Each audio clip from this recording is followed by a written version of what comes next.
तो स्टार्ट करते हैं पैकेजिंग ऑफ डीएनए हेलिक्स। तो हम क्यों पैक करते हैं डीएनए हेलिक्स को? तो इसका रीज़न ये है कि जो हमारा लेंथ है डीएनए का वो काफ़ी बड़ा होता है, मतलब 2.2 मीटर्स होता है अप्रॉक्स अगर आप बोलो तो, ठीक है। तो ये जो लेंथ है वो काफ़ी ज़्यादा बड़ी होती है, तो ये न्यूक्लियस के अंदर फिट नहीं हो सकता, राइट। अब इस चीज़ को फिट करने के लिए ही डीएनए हेलिक्स को हम पैक करते हैं, ठीक है। तो स्टार्ट करते हैं प्रोकैरियोट से। तो प्रोकैरियोट में एग्जाम्पल लिया है इकोलाई का। आप सभी को पता है जो प्रोकैरियोट्स होते हैं उनके पास एक वेल डिफाइंड न्यूक्लियस नहीं होता और उनका जो डीएनए होता है वो उनके सेल में बिखरा सा हुआ होता है, स्कैटर्ड होता है, राइट। अब डीएनए आप सभी को पता है नेगेटिवली चार्ज है, तो ये इसको हेल्ड करने के लिए एक प्रोटीन्स की रिक्वायरमेंट होती है जो कि होते हैं पॉजिटिवली चार्ज। और ये जो रीजन होता है उस रीजन को आप न्यूक्लियोइड कहते हैं, ठीक है। तो मतलब मैंने अब तक ये बोला कि डीएनए नेगेटिवली चार्ज है, उसको हेल्ड करने के लिए प्रोटीन चाहिए जो कि पॉजिटिवली चार्ज होते हैं, और उस रीजन को जहाँ पे ये चीज़ होती है उसको नाम दिया है न्यूक्लियोइड, राइट। अब ये जो डीएनए होते हैं न्यूक्लियोइड में ऑर्गेनाइज होते हैं लार्ज लूप की फॉर्म में जो कि हेल्ड किए जाते हैं प्रोटीन के द्वारा, ठीक है।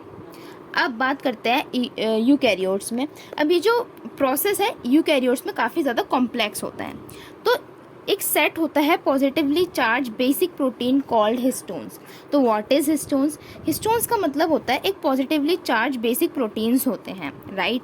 अब ये जो प्रोटीन होते हैं, मतलब प्रोटीन पे ये जो चार्ज है ये पॉजिटिव वाला ही है, वो डिपेंड करता है उसके अमीनो एसिड पर, ठीक है। अब ये जो हिस्टोन्स होते हैं इनके जो अमीनो एसिड होते हैं बेसिक, वो रिच होते हैं लाइसिन में और एर्गेनाइन में, ठीक है। मतलब इनकी जो साइड चेन में ये जो पॉजिटिवली चार्ज होता है वो रिच होता है, मतलब बहुत सारा होता है, ठीक। तो इसलिए ये डीएनए से बाइंड होते हैं, मतलब हेल्ड होते हैं, मतलब डीएनए इनसे हेल्ड होता है, राइट। अब ये जो हिस्टोन्स होते हैं वो ऑर्गेनाइज्ड होते हैं एक फॉर्म में जहाँ पे 8 मॉलिक्यूल्स की यूनिट होती है। जैसे आप देख सकते हो ये जो आपको ये ऑक्टोमर ऑफ हिस्टोन्स दिख रहा है ना, मतलब यहाँ पे 8 आपको हिस्टोन्स दिख रहे हैं टोटल, ठीक है। तो ये जो एक यूनिट बना रही है इसी को हम ऑक्टोमर ऑफ हिस्टोन्स कहते हैं, हिस्टोन ऑक्टोमर कहते हैं, राइट। अब ये जो नेगेटिवली चार्ज डीएनए होता है ये रैप्ड होता है पॉजिटिवली चार्ज साइड चेन में, राइट। तो ये जो आपको दिख रहा है नेगेटिवली चार्ज डीएनए का, ये रैप्ड होता है पॉजिटिवली चार्ज हिस्टोन ऑक्टोमर से जो कि फॉर्म करता है एक स्ट्रक्चर जिसको आप न्यूक्लियोसोम कहते हैं।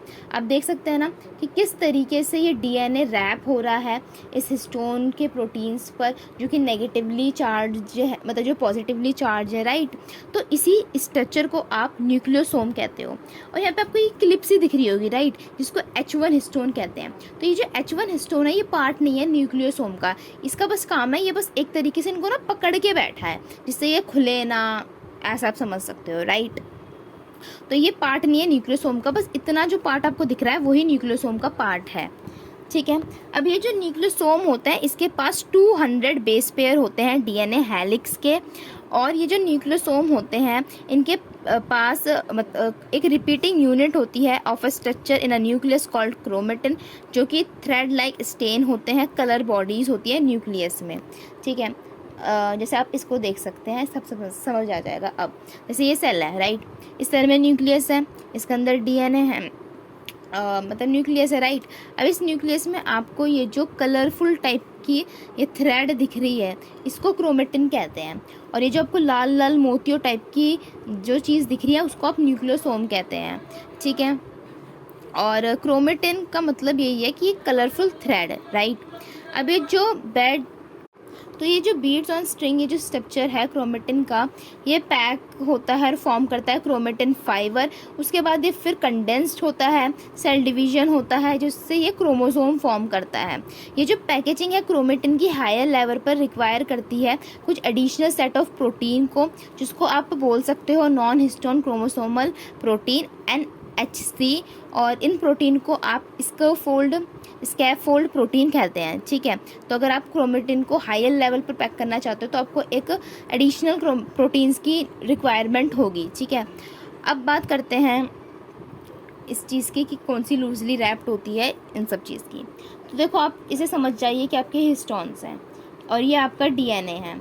ये इस तरीके से लूजली जब पैक होता है, जैसे ये देख रहा है ना कितना लूज़ है, तो ये जो लूजली पैक्ड जो होते हैं, ये जो लूजली रैप्ड क्रोमेटिन जो होता है ये काफ़ी एक्टिव होता है, बिकॉज ये लूज़ है, खुला है, इंडिपेंडेंट है, राइट। तो इसलिए ये एक्टिव होता है और इसको हम यूक्रोमेटिन कहते हैं, जो कि लाइट स्टेन होता है, ठीक है। तो डीएनए से जब आरएनए बनेगा तो ये वाला जो पार्ट है ना वो ही जाएगा, वो ट्रांसक्रिप्शन के लिए, ठीक है। ये वाला पार्ट ही जाएगा क्योंकि ये लूजली रैप्ड होता है और ये एक्टिव होता है।